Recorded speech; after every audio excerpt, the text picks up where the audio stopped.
7:16, gracias por continuar aquí con nosotros. La noche de este miércoles se llevó a cabo una ceremonia histórica. Se posesionó a la nueva generación de diplomáticos ecuatorianos. Este conjunto de jóvenes profesionales es el crisol de la megadiversidad de la patria. Hoy nuestro país enriquecido se presentará ante el mundo desde las diferentes visiones que coexisten y lo alimentan. Aquí están los quichuas, los shuars, los saraguros, los otavalos, los cayampis, los cañaris, los montubios, los cholos, los afroecuatorianos, los mestizos. Son los 70 nuevos jóvenes que ingresaron al servicio exterior. Llegan luego de un exigente concurso de méritos y oposición.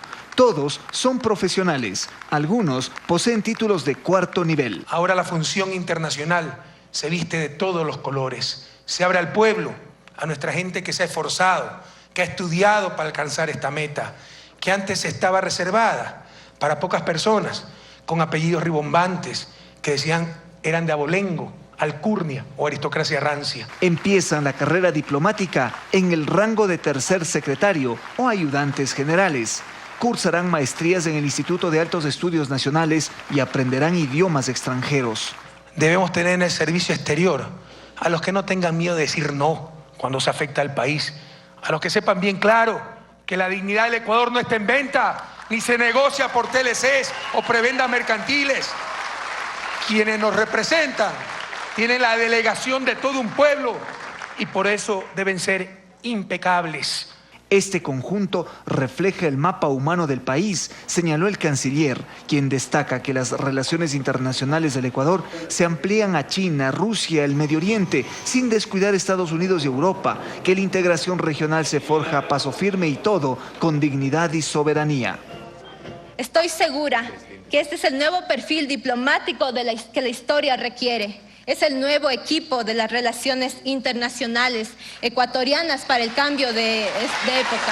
La nueva generación de diplomáticos ecuatorianos será la encargada de difundir los valores nacionales del buen vivir, del amor por la vida, del derecho a la libre movilidad humana, de la supremacía del hombre sobre el capital, señaló el primer mandatario, quien confía en que estos jóvenes marchen comprometidos con la soberanía y el desarrollo.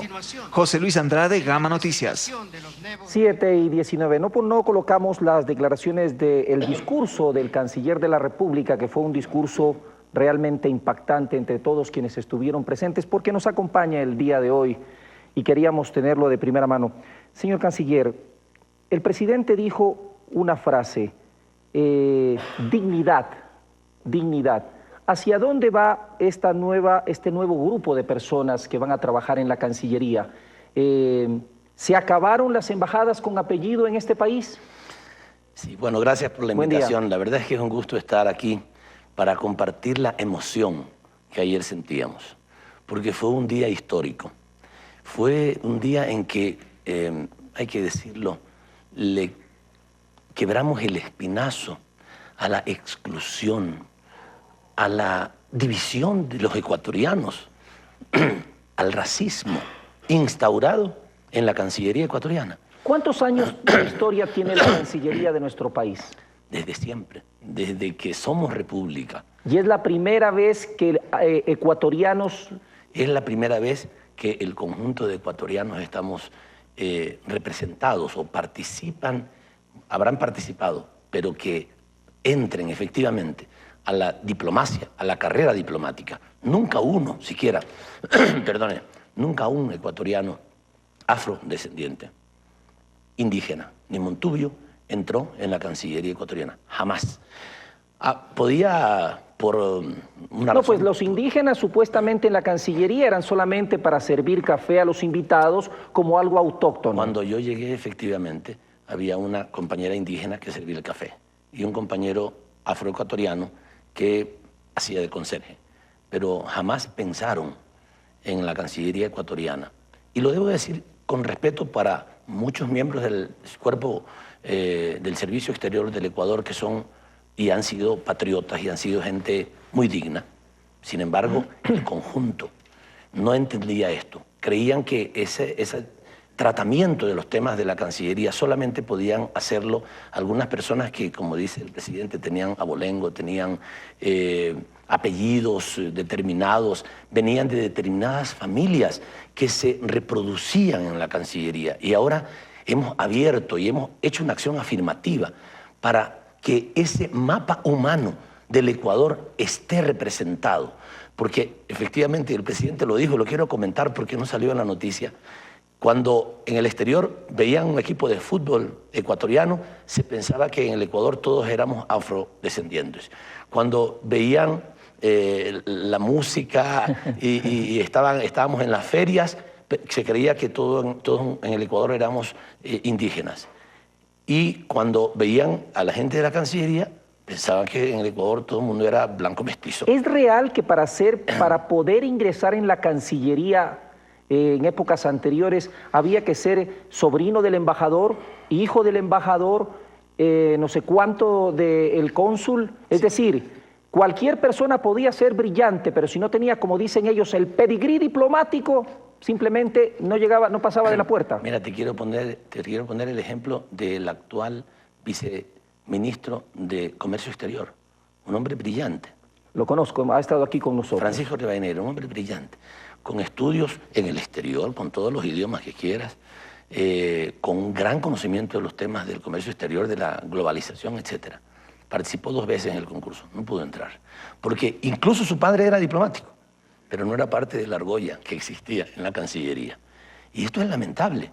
Y no estoy suponiendo otros ejemplos. A un indígena no se le ocurría ni siquiera ir, pues, porque además para entrar en la Cancillería, y a mí me tocó, con todo el respeto para doña Nina Pacari, porque ella no tiene la culpa de lo que sucedió cuando yo la fui a visitar y yo era miembro de Jubileo 2000, me advirtieron con claridad cuando me dieron la cita que yo tenía que ir con saco y corbata. Una cosa que quiero... De tal manera que no era posible para una persona que no estuviera, en los supuestos niveles de ellos. Así es, esas condiciones que se establecían no eran para los ecuatorianos en su conjunto, sino para determinado grupo de personas que se vestía, que pensaba, que se relacionaba de una cierta manera. Ahora hemos terminado con esa mutilación de la Cancillería, porque ahora están la representación de los ecuatorianos en la Cancillería. Quiero que quede claro esto, señor canciller, porque muchos van a pensar que esas personas están ahí por el color de su piel o por su raza, cuando esto ha sido un concurso abierto donde todos han tenido, incluso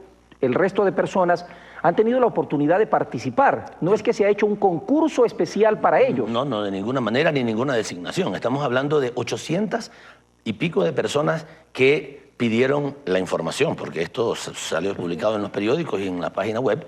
613 participaron directamente. De los 800, bueno, no todos que tuvieron los documentos, 613 personas presentaron los documentos y 70 ganaron.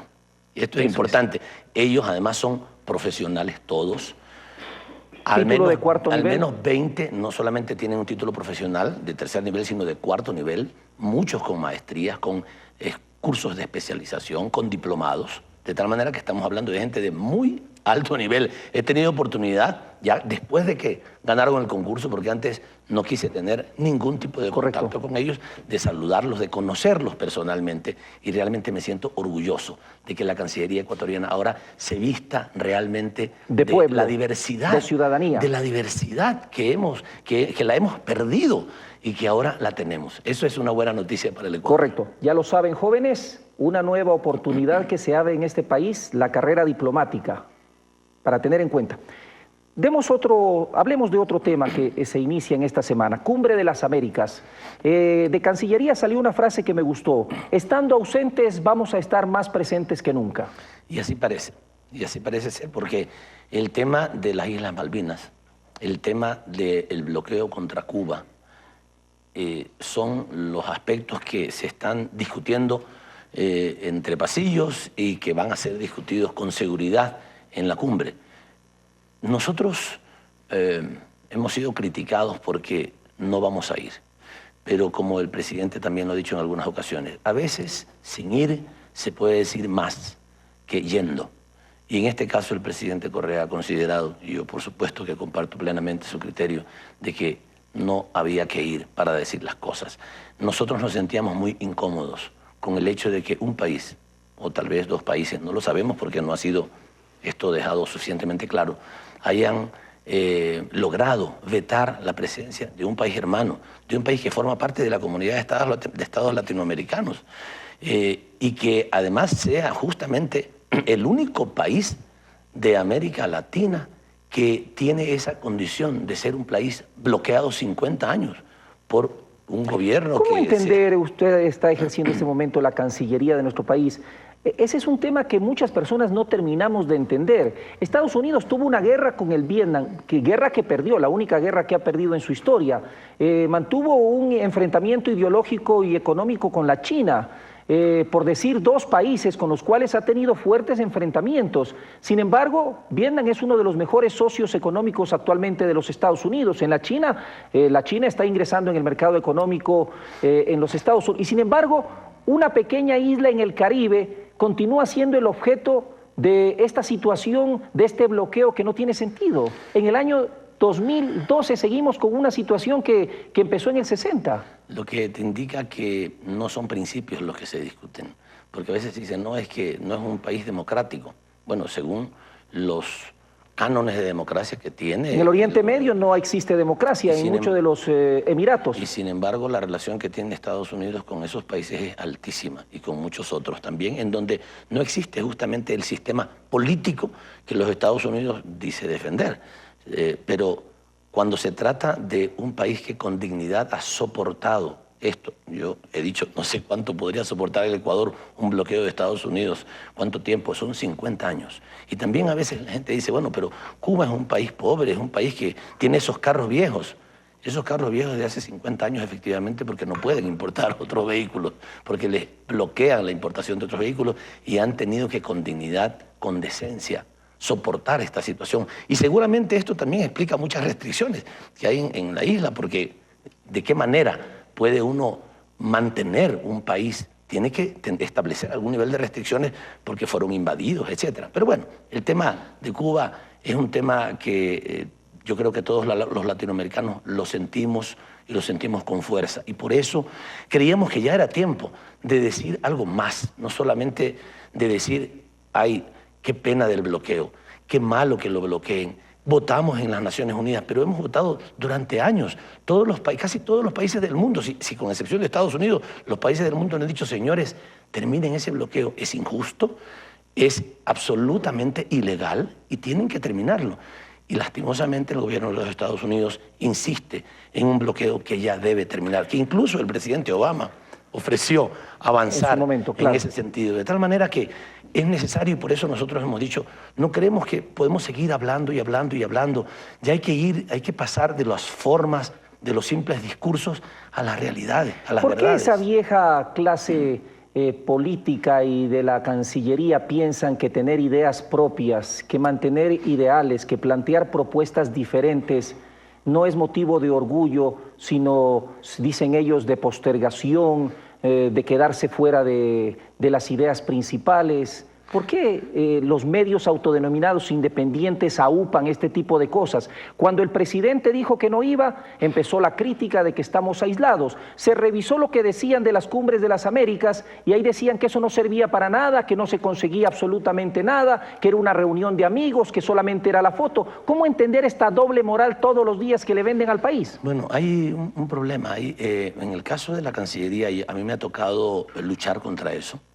Insisto, hay excepciones, pero en general la regla es que hay la cultura del sometimiento y del consenso. Es decir, el sometimiento es cuál es el país que lidera esta idea, estos temas. Está el país, bueno, vamos a preguntar qué piensa ese país. ¿Qué piensan los demás? Así pasaba cuando yo llegaba a la Cancillería. Y seguro que mis compañeros que estuvieron en los 3 años anteriores también vivieron esa dura realidad. Y en general así se actuaba. Ellos piensan eso. Bueno, vamos a votar entonces así. No se establecía un criterio propio. Por eso ahora, en el caso de Honduras, nos quedamos solos. A buena hora que nos quedamos solos. Yo creo que muchos están arrepentidos de lo que hicieron cuando permitieron el ingreso de Honduras a la OEA. Pero bueno, respetamos la soberanía de los otros países. Ahora, imagínate, Carlos, si hubiera sucedido de que el presidente, después de que planteó que no se asistiera, después dijera, voy a asistir. está siguiendo a Chávez, está en tal círculo. Y cuando decidimos no ir manteniendo un criterio y un principio, que nosotros sí tenemos política exterior por principio, está aislado, se quedó solo. ¿Qué política exterior tan inadecuada? Lo importante, yo lo he dicho, no es tanto con quién vamos o quiénes votan con nosotros, sino estamos haciendo lo correcto o no. Y cuando se hace lo correcto, se dan muchos ejemplos. El Ecuador ha dado muestras en todas las acciones en la Cancillería ecuatoriana, no digo conmigo, también con Fander, con María Isabel, con María Fernanda, de que sí se puede tener una política exterior soberana, con iniciativa. ¿Se puede y esto es lo que aplicar hace falta. esta frase que he escuchado alguna vez, que más vale ser cabeza de ratón que cola de león? Bueno, sin que el presidente haya querido liderar ninguna cosa, y lo ha dicho en algunas ocasiones, porque en el contexto internacional hay mucha gente que le dice, presidente, estos criterios... Políticamente esto no es...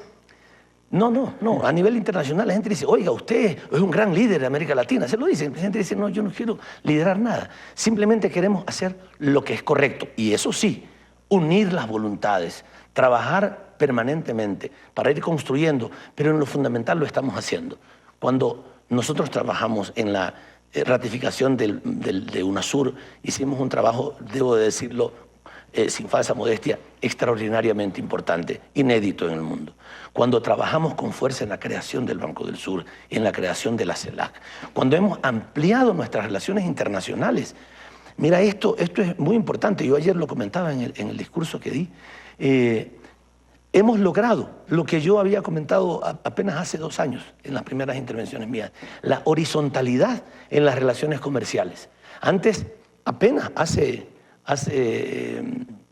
5 años, el Ecuador tenía una relación de comercio con Norteamérica de aproximadamente el 56% de todas nuestras exportaciones. Ahora son solamente un poquito más del 20%. Esto es muy bueno. Mientras con Asia, que solamente comerciamos el 3 o 4%, ahora comerciamos más del 25%, en donde se incluye el petróleo, ciertamente, pero es todo nuestro comercio. Con América Latina, que exportábamos el 27, 28%, ahora el 35%, y en el 2010 fue el 40%.